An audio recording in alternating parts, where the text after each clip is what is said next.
살다 보니까 이거 해도 너무 외모가 틀린 거 아니야 하면서 형제끼리 아무래도 이상하다 싶어갖고 나이 60 먹어서 유전자 검사를 했는데 정말로 아니었던 거예요. 그래서 조사해 보니까 태어나면서부터 그 산부인과에서 아이가 바뀌어서 그렇게 되었다는 것을 알게 되었습니다. 이렇게 바뀐 두 당사자는요, 한 산부인과에서 13초 차이로 이렇게 출산을 하게 되었어요. 근데 너무나 억울한 것은 자기가 이렇게 억울하다고 호소한 그 남성의 원래 가정은요, 원래는 굉장히 부유한 집안이었고, 또 자기가 이미 바뀌어서 다른 곳에 갔던 그 가정은요, 정말로 찢어지게 가난해서 생활보호 대상자 그런 가정이었던 것이에요. 그래서 자신은요, 중학교를 졸업하자마자 취업전선을 전전긍긍하고 60년간 고달픈 삶을 살면서 그렇게 일명 개고생을 했는데 나중에 보니까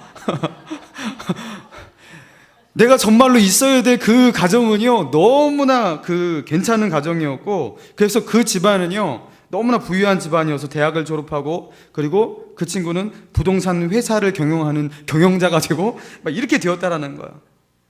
그리고 정말로 원통했던 것은 무엇이냐면 자기를 낳아줬던 그 친부를 볼 수도 없었던 거예요. 이미 돌아가셨다는 것입니다. 그래서 이 남성이 너무나 억울한 나머지 병원을 상대로 소송을 냈는데 소송에 이겨갖고요, 병원으로부터 많은 보상금을 받게 되었습니다. 그러나 이 보상금이 전혀 기쁘지 않은 거예요. 자기는 60년의 세월을 도둑맞았다 하면서 한숨을 내쉬었다고 합니다. 여러분, 한 병원에서 이렇게 간만의 차이로 아기가 태어나면요, 병원이 정신이 없습니다. 저희 첫 아이가 이렇게 태어날 때 비슷한 상황이 벌어졌었는데요, 거기가 작은 병원이 아닌데도 불구하고 당직을 설 때는 당직 산부인과 의사가 한 명이더라고요. 그런데 마침 이제 새벽, 그때가 이제 몇 시쯤이었는데요, 그때 당시에 진통을 호소하면서 이렇게 같이 비명을 지르는 또 다른 그 산모가 있었던 것이에요. 그래서 의사 선생님과 간호사들이 초비상에 걸렸습니다. 의사가 이쪽에 가야 할지 저쪽에 가야 할지 막 갈등하다가 저쪽 비명이 더 큰 거예요. 그래서 그쪽으로 갔어요. 근데 이제 제 아내가 이해질세라 하면서 소리를 확 지르니까 다시 달려왔습니다. 그러다가 아직 안 나온 것 같으니까 또 절로 가는 거예요. 그러다가 저쪽에서 막 수술을 하고 있는데 여기서 이제 정현이가 막 나오려고 했었어요. 그래갖고 어떻게 했냐면 산파를 보내서 산파가 정현이 머리를 못 나오게 막 틀어막고 어떻게 할지 모르겠더라고요. 아기를 나오는데 못 나오게 틀어막는 것도 있구나 하는 것을 그때 알았어요. 못 나오게 막는 거예요, 손으로 이렇게 꽉. 자, 그러면서 얼마나 정신이 없는지 몰랐습니다. 여러분, 그런데 그렇게 해서 겨우겨우 이렇게 해서 이게 몇 분 간격으로 이렇게 태어나긴 태어났습니다. 여러분, 그런데 여기서는요, 13초 차이로 태어난 거예요. 여러분, 그 옛날에 13초 차이로 태어났으니까 얼마나 정신이 없었겠습니까? 병원이 발칵 뒤집히는 것이죠. 자, 그런데 이렇게 태어난 아기를요, 신생아를요, 딱 한 곳에 두니까 누가 누군지 알 수가 없는 것이죠. 여러분, 그래서 반드시 그 담당자는요, 그 아이의 부모가 누구인지, 이 아이가 누구 태생인지에 대해서 식별장치를 반드시 해놨어야 되는 것이에요. 그런데 그 바쁜 와중에 정신을 잃은 간호사나 산파였겠죠, 집중력을 잃었던 거예요. 그때 표시를 해놓고 정신을 차렸어야 되는데 그걸 하지 못했던 거예요. 그리고 아이를 바꿨습니다. 그리고 그 작은 실수로 인해서 60년의 인생이 누군가는 바뀌어버렸습니다. 여러분, 우리가 가진 작은 선택의 순간, 그리고 집중력을 발휘해야 될 그 작은 순간을 우리가 발휘하지 못하면요, 정신을 잃어버리고 집중력을 놓쳐버리면요, 그것이 이렇게 어마어마한 결과를 만들어낼 수 있어요. 어떤 사람의 인생에는요, 치명적인 결과가 될 수 있고, 어떤 사람의 인생에는요, 놀라운 그런 열매가 맺어지는 결과가 일어날 수 있습니다. 여러분, 저와 여러분은요, 더더욱 그렇습니다. 우리는 누구입니까? 복음을 증거하고요, 이 세상의 빛과 소금으로서 보냄받은 그리스도인인 줄로 믿습니다. 여러분, 그래서요, 우리가 집중력을 가지고 있느냐 가지지 못하고 있느냐, 여러분, 이것은요 정말로 많은 결과를 만들어내는 것이에요. 하나님께서 우리에게 주신, 예수님께서 우리에게 주신 그 사명에 좀 더 집중할 수 있느냐 없느냐, 내가 여기에 집중할 수 있는 그 집중력을 가지고 있느냐 아니냐, 여기에 따라서 우리 주변에 나 때문에 인생이 바뀌는 일들이 일어나게 된다라는 거예요. 여러분, 그래서 우리에게 집중력이 필요합니다. 너희 집중력 잃으면 안 돼, 정신 차려야 돼, 이 말을요 예수님은요 당시에 어떻게 말씀하신 거예요? 깨어라, 경성하라. 여러분, 이렇게 말한 거죠. 집중하라는 것이에요. 여러분, 그래서 우리의 승리는요 단순히 우리만의 승리가 아닙니다. 여러분, 우리의 승리를 통해서, 우리의 깨어있음을 통해서 많은 사람들을 살리게 되는 것이죠. 여러분, 오늘 본문의 맥락은 예수님께서 12제자를 전도자로 이렇게 파송하시면서 이렇게 둘씩 짝을 지어서 파송하시는 장면인데요, 그때 예수님께서 그 제자들을 파송하실 때에 그들에게 권능을 주십니다. 귀신을 제어할 수 있는, 병을 고칠 수 있는 그런 권능을 주시는데요, 그러면서 그들에게 전도할 때 그들이 지켜야 될 룰을 가르쳐 주셔요. 원리를 가르쳐 주십니다. 그들이 어떤 규칙, 어떤 원리를 지켜야 하는지 가르쳐 주시는데, 그 규칙, 몇 가지 규칙이 있는데 그것이 이제 8절에서 10절 사이에 나오는 거예요. 저는 이렇게 8절에서 10절 이걸 같이 한번 읽어보길 원합니다. 8절에서 10절입니다. 시작. 여행을 위하여 지팡이 외에는 양식이나 배낭이나 전대의 돈이나 아무것도 가지지 말며 신만 신고 입지 말라 하시고, 또 이르시되 어디서든지 누구의 집에 들어가거든 그곳을 떠나기까지 거기 유하라. 자, 여기 보세요. 여행하는 사람에게 여러분 여분의 양식 당연히 필요한 것 아니겠습니까? 필수입니다. 여러분, 배낭이 있어야 되죠. 그리고 전대의 돈 있어야죠. 두 벌로 또 있어야 됩니다.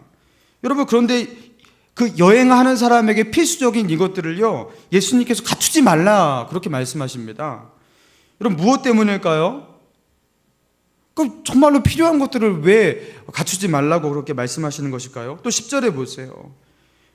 또 이르시되 어디서든지 누구의 집에 들어가거든 그곳을 떠나기까지 다른 곳에 가지 말고 거기에 유하라 그렇게 말씀하십니다. 그러니까 내가 어디서 머물까, 어디서 이렇게 잘까, 여기저기 찾지 말라는, 그냥 한 곳에 그냥 계속 있으라는 거예요. 이곳저곳 옮겨 다니지 말라고 말씀하고 계십니다. 여러분, 예수님께서 이렇게 양식이나 배낭이나 전대의 돈이나 신발, 두보롯 이런 것들을 챙기지 말라 하시고, 또 어떤 지역에 가거든 그 한 곳에만 머물라고, 여러 집 전전긍긍하지 말고 한 곳에만 머물라고 하신 이 예수님의 의도가 있을 거예요. 여러분, 이것을 우리가 캐치하잖아요. 오늘날 우리가 이 말씀을요 그대로 지킬 수가 없어요. 상황과 맥락이 많이 다릅니다. 그렇다면요 예수님께서 이 당부, 이 원리를 제시하신 예수님의 의도를 우리가 캐치하면요 그것이 주님이 주시는 우리의 메시지인 거예요. 우리에게 주시는 메시지인 거예요. 여러분, 여분의 양식과 여분의 옷, 돈 이런 것들은요 우리에게 필수적인 것들이에요. 이런 것들은요 계속 소비하는 것이기 때문에 자꾸 충당해야 되고 계속 이렇게 관심을 집중해야 되는 것들입니다. 매일매일 필수적인 소비품들입니다. 그래서 이것들은요 소비한 뒤에 또다시 갖춰야 돼요. 그러니까 이것은요 당연히 이제 관리해야 돼요. 만약에 이것을 관리하고 챙기지 않으면요 어떻게 됩니까? 이게 힘들어지는 것이에요. 생존에 문제가 일어나는 것입니다. 그래서 사람들은요 이런 필수적인 것들이 있지 않습니까? 먹는 것, 그렇죠? 입는 것, 대부분 자는 것, 의식주와 관계된 것들 아니에요? 여러분, 이것이 우리에게 너무나 필수적인 것을 알기 때문에 매일같이 너무나 꼭 필요한 것이기 때문에 사람들의 관심은요 점점 여기로 집중됩니다. 오늘은 뭐 먹지? 내일은 뭐 먹지? 뭘 입지? 어디 가지? 어디서 쉬지? 여러분, 이런 것들 생각하다가 우리의 에너지와 우리의 집중력이 거기에 쏠리게 된다는 거예요. 여러분, 그러면서 어떻게 됩니까? 자연스레 우리의 중심이 이동하는 것이에요. 집중력이 빼앗기는 것입니다. 예수님께서 제자들을 파송하실 때는요 목적이 있어서 파송하셨어요. 그죠? 복음을 전하라고 파송하셨습니다. 그들에게 미션이 있었습니다. 여러분, 그런데 제자들이 살다 보니까, 전도하다 보니까, 거기서 매일매일 이렇게 지내다 보니까 자기에게 꼭 필요한 그것들, 의식주의 문제를 신경 쓰다 보니까요 원래 예수님께서 그들을 보내셨던 그 목적을요 잃어버리고, 그렇죠? 영적인 목적, 신앙적인 목적을 까먹어버리고 집중력을 잃게 되는 것, 여러분, 그런 일들이 반드시 일어나게 될 것이다 라는 것을 예수님께서 아시고, 너희는 아예 그런 것들 신경 쓰지 말고, 전대도 가지지 말고, 배낭도 매지 말고, 집에 유하거든 한 집에만 유하고 최대한 신경 꺼라. 그리고 내가 너희에게 분부한 그 하나의 사명에 최대한 집중해라. 집중력 잃으면 안 된다. 이렇게 말씀하신 것이죠. 포기해야 할 것은 포기해야 한다. 그리고 과감히 하나님께 맡기는 믿음이 있어야 된다.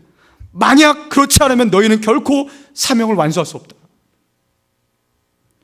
그런 말씀인 것이죠. 여러분, 그 학생들이 공부하기 위해서 도서관에 가는데요, 여러분, 공부하기 너무나 좋은 쾌적한 장소인 따뜻한, 그렇죠? 집을 놔두고, 그리고 자기 방도 있어요. 자기 책상도 있어요. 여러분, 그런 집을 놔두고 왜 도서관 가서 공부하려고 하는 것이죠? 그 이유를 아십니까? 여러분, 도서관에 도대체 뭐가 있길래 굳이 거기까지 가서 공부하려고 하는 것입니까? 거기 가면 공부가 잘 돼서 갑니다. 그렇다면 도서관에 가면 왜 공부가 더 잘 되는 것입니까? 다른 게 아니에요. 도서관에서는 자유가 제한되기 때문입니다. 도서관에 일단 들어서면요, 내가 누릴 수 있는 모든 자유에 제약이 생겨요. 일단 맘대로 대자로 자빠져서 잘 수가 없어요. 한 번도 본 적이 없어요. 그런 분들을요. 저는 일단 자더라도요, 매우 웅크리고 다른 사람의 자리를 침범하지 않는 한도에서 코도 절대 구면 안 되고요, 눈치 보면서 조용히 자야 됩니다. 그리고 거기서는요, 전화도 맘대로 할 수가 없어요. 매우 눈치 보면서 저 구석쟁이 가서, 옥상에 가서 전화해야 됩니다. TV 당연히 못 보죠. TV가 있어야지 보죠. 그나마 할 수 있는 일이요, 쉬는 시간 잠깐 자판기 커피 뽑으러 갈 수 있는 거, 그거 외에는 자유가 없습니다. 근데 거기서 자유가 하나 딱 있어요. 마음껏 할 수 있는 거 딱 하나가 있으면 마음대로 책 봐도 돼요. 그거 하나만 자유가 있고, 모든 것에 자유가 제약되어 있는 곳 도서관입니다. 그래서 이상하게 도서관 가면요, 마음이 그냥 집중되는 거예요. 하나밖에 못하니까, 책만 봐야 되니까. 그래서 도서관 가는 것입니다. 도서관 가는 이유는요, 자기의 자유를 제약시키기 위해서 가는 것이에요. 집중력이 높아지는 것입니다. 여러분, 우리가 선택할 수 있는 것, 누릴 수 있는 것, 신경 써야 하는 많은 것들이 없어지는 순간, 제약되는 순간, 여러분, 그때의 집중력이 높아지는 것이죠. 여러분, 그래서 집중력을 찾기 위해서, 여러분, 신앙의 집중력을 찾기 위해서 어떻게 해야 합니까? 누릴 수 없는 곳으로 가야 돼요. 많은 것을 선택할 수 없는 곳으로 가야 됩니다. 여러분, 그때 집중력이 살아나는 것이에요. 사랑하는 여러분, 그래서 저와 여러분이 믿음의 집중력을 회복하기 위해서 어떻게 해야 합니까? 삶이 좀 단순해져야 합니다. 우리의 삶에서 하고 싶은 거, 누리고 싶은 거, 할 수 있는 것에 대한 자유가 너무나 많아지면 당연히 집중력이 없어집니다. 정말로 해야 할 것을 해낼 수 있는 집중력이 없어지는 것이죠. 여러분, 그래서 우리는요, 우리의 삶에서 가지치기를 해야 합니다. 그래서 8절과 9절과 10절의 말씀은요, 오늘날 이 말씀을 현대인의 버전으로 바꿔서 예수님께서 다시 우리에게 현대적 언어로 말씀하셨다면 어떻게 말씀하셨을까요? 우리가 생각해 봐야 하는 거예요. 우리의 삶을 산만하게 정신없게 만드는 그런 문명의 얘기들을, 야, 그거 갖다 버리라, 그거 치워버리라, 그렇게 말씀하셨을 거예요. 문화인이라는 명목으로 우리가 누리고 있는 많은 여러 가지 놀이들과 그 문화적인 그 도구들, 여러분, 그런 것들, 또 그런 여러 가지 집기들이 있지 않습니까? 여러분, 그런 것들 너 신경 쓰지 말고 좀 갖다 버려라, 없애버려라, 그렇게 말씀하셨을 거예요. 때로는요, 드라마에 정신 팔리신 그래서 영적인 집중력을 잃은 분한테는요, 너 드라마 이제부터 끊으라, 그렇게 말씀하셨을 수도 있어요. 우리가 당연스럽게 생각했던, 이거는 우리의 삶의 필수적이라고 생각했던 그것에 대해서 예수님께서 이제 너는 그것들을 내던지라, 그렇게 말씀하실 수 있는 거예요. 여러분, 이것을요, 우리가 현대적 언어로 번역해야 돼. 그래서 나의 삶에 적용해야 되는 것이죠. 이 많은 것들이 악하기 때문에 그런 것이 아닙니다. 그 모든 것들이 더러운 것이기 때문에 그런 것이 아니에요. 무엇 때문에 그런 것입니까? 그것이 정작 내가 해야 할 그 일을 감당하는 그 집중력을 갉아먹기 때문에 그런 것이에요. 그 모든 것이 더럽기 때문에 그런 것이 아니라 정말 내가 신경 써야 될 그것에 신경 쓰는 그 신경을 갉아먹기 때문에 그런 것입니다. 그래서 우리는요, 잔가지를 쳐내는 작업, 그렇죠? 쓸데없는 것들을 쳐내는 작업을 하지 않는 한 우리는 절대로 믿음에서 집중력을 가질 수 없고요, 신앙에서 승리할 수 없는 것이에요. 그런데 우리는 많은 경우 착각합니다. 내가 살아갈 때 꼭 필요한 것들, 이 모든 것이 잘 갖춰졌을 때, 그때는 주님께 집중할 수 있을 거야. 지금은 나 먹고 살기도 힘든데, 지금 나는 광야의 시간인데, 이 광야 가운데서 어떻게 내가 영적으로 집중할 수 있겠어? 지금은 어쩔 수 없어. 나중에 언젠가는 그 모든 문제가 해결됐을 그때에 맘 편하게 주님께 집중할 수 있을 거 아니야. 여러분, 이렇게 생각한다는 거예요. 여러분, 그런데 성경을 보면요, 전혀 그렇게 말씀하고 있지 않습니다. 여러분, 신명기에 보면 하나님은 이스라엘 백성이 이제 광야 생활을 청산하고 광야의 그 척박한 생활을 접고 이제 요단강을 건너 젖과 꿀이 흐르는 약속의 땅을 들어서기 직전에 모세를 통해서 이렇게 말씀하십니다. 신명기 8장 12절 이하의 말씀인데요, 같이 한번 읽어보길 원합니다. 시작. 내가 먹어서 배부르고 아름다운 집을 짓고 거주하게 되며 또 내 소와 양이 번성하며 내 은금이 증식되며 내 소유가 다 풍부하게 될 때에 내 마음이 교만하여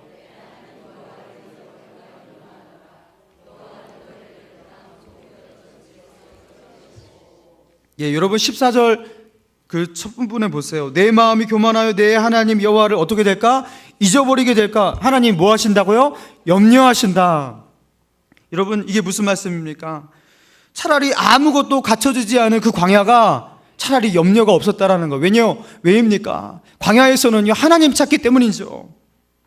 하나님을 찾는 집중력이 없어질 염려는 없는 곳이니까, 세상의 것 바라보아서 집중력이 흐려질 곳은 아니니까 그때는 염려가 덜 되는데, 이제 요단강을 건너 젖과 꿀이 흐르는 땅에 들어가면 이들이 그곳에 흐르는 젖과 꿀, 그리고 그곳에 풍부한 그런 양식들과 그 상황, 그 조건들, 거기에 자기의 눈이 빼앗겨서 집중력이 흐려져서 결국에 하나님을 잃어버리게 될까? 내가 염려하노라. 여러분, 이렇게 된다는 것이에요. 사랑하는 성도 여러분, 혹시 이 가운데 지금 광야를 걷고 계신 분 있으십니까? 그 광야가 힘드시죠? 여러분, 그러나 그 광야가 나를 깨어나게 만들고 그것이 나로 하여금 하나님께 기도하게 만들고 내가 좀 더 본질적으로 변하도록, 내가 하나님을 더 붙잡도록 나를 단련하고 나를 뒤에서 밀고 있는 그런 하나님이 주신 조건이라는 것을 우리가 기억하자는 거예요. 내 손에 지금 한 모금 마실 수 있는 물병이 없고 내 돈주머니에 지금 전대가 없어요. 매우 허전합니다. 그래서 내 마음이 광야고요, 내 인생이 광야예요. 아무것도 없어요. 인생을 사는 낙이 없어요. 그래서 마음이 참 힘들어요. 이게 광야죠. 그러나 그 광야에서 우리가 더 주님 찾기 쉽다라는 거예요. 주님께 집중하기는 거기가 더 쉽다라는 거예요. 여러분, 그래서 예수님도 하나님께 집중하기 위해서 광야로 나갔고, 세례 요한도 광야로 나갔고요, 모세도 광야에서 하나님을 뜨겁게 만났습니다. 우리로 하여금 더 주님 의지하고 더 본질적으로 살게 하기 위해서 하나님, 내게 이 광야를 주셨군요. 여러분, 그렇게 믿음으로 고백할 수 있는 저와 여러분 되기를 주님의 이름으로 축원합니다. 1970년대 미국에서 최고의 인기를 누렸던 개그맨이 있습니다. 빌 코스비라고 있어요. 이 빌 코스비라는 이 인물이 어느 날 자신에게 그 성공 비결을 묻는 어떤 인터뷰 가운데서 이렇게 고백했다고 합니다. 나는 성공의 열쇠가 무엇인지 모릅니다. 하지만 실패의 열쇠는 분명합니다. 모든 사람을 기쁘게 하려 드는 것입니다. 다시 말씀드릴게요. 나는 성공의 열쇠가 무엇인지 모릅니다. 하지만 실패의 열쇠는 분명합니다. 모든 사람을 기쁘게 하려 드는 것입니다. 모든 사람을 기쁘게 하려고 할 때 누구도 기쁘게 할 수 없다는 것이에요. 여러분, 유치원 그 5살짜리 아이부터 해갖고 80세 파파 할아버지까지 모두 다 웃기려고 하는 그 개그를 구사하면 그 개그맨이 성공하지 못한다는 거예요. 여러분, 어떻게 모두를 웃기게 할 수 있습니까? 모두를 즐겁게 할 수 있습니까?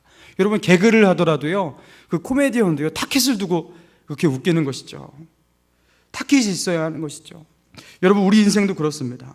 여러분, 우리는 결정해야 돼요. 우리가 하나님을 웃게 만들 것인가, 아니면 사람을 웃게 만들 것인가.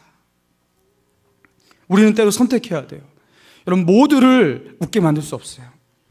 우리가 하나님의 기쁨을 위해서 살 것인지, 아니면 다른 누군가의 기쁨을 위해 살 것인지, 우리는 때로 선택해야 할 때가 있습니다. 만약 그때 선택하지 않는다면 죽도 밥도 안 되는 어설픈 인생 되는 것이에요. 여러분, 우리는 누구를 기쁘게 할 것인지, 누구를 웃게 할 것인지 선택해야 합니다. 그리고 또 선택해야 될 것이 있어요. 우리가 이 땅을 살아가는 동안 내가 어떤 기쁨을 취하며 살아가야 할지 기쁨의 종류를 결정해야 합니다. 어떤 기쁨을 누리면서 살아야 될지, 내가 어떤 기쁨으로 살아야 될지 기쁨의 종류를 내가 선택해야 돼요. 저희 가족이 이렇게 소풍을 이렇게 나갈 때 항상 저는 소풍을 나가기 전에 긴장하는 부분이 있습니다. 그게 뭐냐면요, 제 아내가 짐을 싸는 습관이 일반적이지 않고 좀 남다르기 때문인데요, 제 아내는 이렇게 소풍이나 피크닉 이렇게 잠깐 반나절 나갔다 오는 그런 가운데서도요, 가방을 이렇게 그 짐을 챙길 때 몇 개를 이렇게 챙깁니다. 짐이 많아요. 일단 먹는 거 챙기는데 온 집안에 있는 먹는 걸 다 챙기는 것 같아요. 고구마, 감자부터 해갖고 과일, 음료수, 식수, 그것도 식수도 꼭 2리터짜리를 하나 꼭 가지고 다녀. 그러면서 이게 뭐 물, 매실도 2리터짜리. 그래서 이렇게 항상 뭐 물 같은 게 5리터는 되는 것 같아요. 그럼 짐이 얼마나 무거운지 가방이 몇 개인지 몰라요. 그런데 우리 아내는 무거운 걸 못 들기 때문에 제가 그걸 다 들어야 돼요. 그래서 제가 그 모든 것들을 들 때 얼마나 마음이 이렇게 불편하게 했어요. 그래서 제가 핀잔 한 마리가 나오려고 할 때 어떻게 해야 합니까? 꽉꽉 눌러 참아야 됩니다. 가족의 평화를 위해서. 그리고 그것을요, 크지도 않은 그 모닝 그 조그만 트렁크에 꽉꽉 껴넣어야 돼요. 그런데 그렇게 가져가면요, 정말로 좋은 것이 많아요. 여러분, 먹을 것을 풍성하게 챙겨가니까 얼마나 좋습니까? 아무튼 뭐 달라고 하면 항상 다 있어요. 다 있어요, 정말로. 그래서 정말 부족함이 없습니다. 모든 것이 다 있어요. 이것까지 있을까 싶을 것까지 다 있습니다. 얼마나 행복한지 몰라요. 풍성합니다. 부족함이 없습니다. 정말로 제가 제 아내를 지금 비꼬는 게 아니라 정말로 제 아내 때문에 그런 행복을 누려요. 여러분, 그런데 그게 이렇게 나쁘진 않은데 그 행복을 누리기 위해서 제가 포기해야 될 행복이 있는 것이에요. 무엇입니까? 저는 편하게 가고 싶은데 습고하고 무거운 짐을 항상 져야 돼요. 피곤합니다. 대신 짐이 가벼우면 문제는 무엇이냐면요, 풍성하지 못하다는 거예요. 만약에 내가 뭘 먹고 싶다 하더라도 돈 주고 죄다 사 먹어야 되니까 지출도 많고요, 출혈이 큽니다. 그래서 이것도 잡고 저것도 잡고 싶은데 둘 중에 하나만 잡아야 돼요. 여러분, 그래서 하다못해 소풍 하나를 가더라도요, 내가 어떤 만족을 누릴 것인지, 내가 어떤 기쁨을 취할 것인지 정하셔야 돼요. 그죠? 저희 집은요, 정한 거예요. 수고하고 무거운 짐을 지더라도 풍성하게 가리라. 그래서 그 하나를 누리고 있는 것이죠. 정해야 됩니다. 여러분, 우리 신앙도 그렇습니다. 우리가 영적인 기쁨과 아울러 세상이 주는 기쁨 다 취하리라. 안 됩니다. 우리가 세상이 주는 만족과 또 하나님이 주시는 그 만족을 다 취하리라. 안 됩니다. 두 가지 중에서 나는 어떤 기쁨을 취할 것인지 정하셔야 돼요. 그리고 이것을 잡기 위해서, 이것을 정말로 구하신다면 다른 것을 버릴 줄 알아야 되는 것이에요. 여러분, 그래서 사도 바울은요, 이것을 알았기 때문에 빌립보서에서 그 유명한 고백을 하는 것이죠. 우리 같이 한번 읽어볼까요? 빌립보서 3장 7절에서 9절의 말씀입니다. 자, 우리 같이 합독으로 읽겠습니다. 시작. 그러나 무엇이든지 내게 유익하던 것을 내가 그리스도를 위하여 다 해로 여길 뿐더러 또한 모든 것을 해로 여김은 내 주 그리스도 예수를 아는 지식이 가장 고상하기 때문이라. 내가 그를 위하여 모든 것을 잃어버리고 배설물로 여김은 그리스도를 얻고. 그 다음에 거기까지. 자, 여기 보세요. 바울이 무엇인지 자기에게 유익하던 것을 다 해로 여기고 다 잃어버리고 결국 뭘로 여겼다고요? 배설물로 여기겠다 말하고 있습니다. 여러분, 왜 그렇게 하기로 한 것이죠? 9절에서 앞부분에 나오죠. 뭐라고 나옵니까? 그리스도를 얻고 그 안에서 발견되려 함이니. 여러분, 바울은요, 둘 다 가질 수 없다라는 것을 알았던 것이에요. 내가 예수 그리스도 안에서 있는 그 기쁨으로 충만해지기 위해서 내가 다른 것은 배설물로 버려야 된다는 것을 알았어요. 그래서 바울은요, 버렸습니다. 그 예수 안에 있는 그 놀라운 기쁨을 온전히 내가 잡기 위해서 내가 과감히 버리리라. 그는 선택했습니다. 바울은 그저 예수님 사랑하고 그냥 열심히 예수님 전파했던 그런 사람이 아니에요.